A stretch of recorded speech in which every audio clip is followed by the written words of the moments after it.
High friends, welcome back to channel. இன்றைக்கி என்ன பார்க்க போகிறோம் அப்படின்னா, சண்டே மார்னிங் பிரேக்ஃபாஸ்ட்டு. கிச்சனில் என்ன ரெடி பண்ணுறேன் தான். இன்றைக்கி வந்துட்டு மதியத்துக்கு எப்படி நான்வெஜ் தான். ஸோ காலையிலேயே வந்துட்டு பசங்க சப்பாத்தி கேட்டிருந்தாங்க.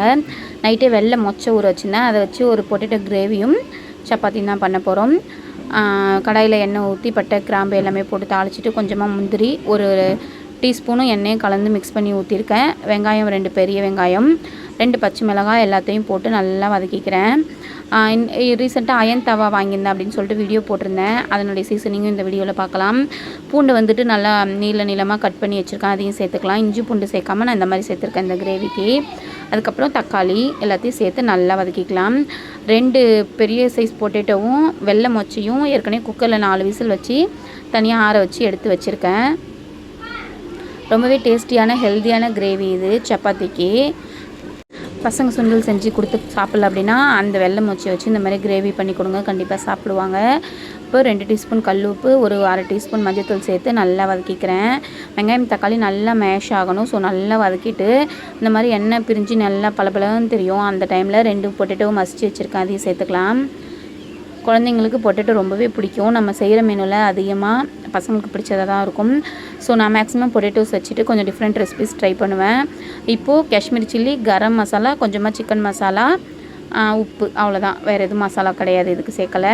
பச்சை மிளகாய் சேர்த்துருக்கோம். இதுக்கு வந்துட்டு நீங்கள் தேங்காய் அரைச்சி ஊற்றலாம். நான் இன்றைக்கி ஊற்றலை, ஏன்னா நைட்டுக்கு வந்து சப்பாத்தி போட்டுக்கலான்னு சொல்லிட்டு சேர்த்து மாவு பிசைஞ்சு கொஞ்சம் கிரேவியும் எடுத்து வச்சுருவேன். கடை சாத்திட்டு 9 மணிக்கு மேலே வந்து சேர்த்துக்கு டயர்டாக இருக்கும். சப்பாத்தினா அப்படியே திரட்டி போட்டு எடுத்துடலாம்.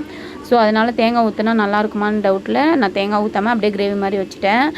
எனக்கு கட்டியாக வேணும் அப்படின்றனால கொஞ்சமாக கடலை மாவில் தண்ணி மிக்ஸ் பண்ணிக்கிறேன். நீங்கள் தேங்காயும் சோம்பு அப்புறம் ஒரு 4 முந்திரி சேர்த்து அரைச்சி போட்டிங்க அப்படின்னா கடலை மாவு பேஸ்ட் ஊற்ற தேவை கிடையாது. இல்லை இந்த மாதிரி கிரேவி மாதிரி தான் வைக்கிறீங்க அப்படின்னா கொஞ்சமாக கடலை மாவு மிக்ஸ் பண்ணி ஊற்றிக்கோங்க. பாருங்கள், கெட்டி வந்து நல்லா கெட்டித்தன்மையாக ஆகிடுச்சு கிரேவி. ஒரு 5 நிமிஷம் நல்லா மேலே எண்ணெய் மிதந்து வரப்போ அடுப்பை ஆஃப் பண்ணிவிட்டு சர்வ் பண்ண வேண்டியது தான். இதை ஆற வச்சுட்டேன். இந்த பக்கம் வந்துட்டு ரீசெண்டாக வாங்கியிருந்த அயன் தவாவை ஹீட் பண்ணிவிட்டு லைட்டாக எண்ணெய் போட்டு ஒரு பெரிய வெங்காயத்தை கட் பண்ணியிருக்கேன். அதை போட்டு எல்லா இடத்துலையும் படுற மாதிரி வெங்காயம் அப்புறம் ஆயில் ஃபுல்லாக படுற மாதிரி தேய்ச்சிட்டேன்.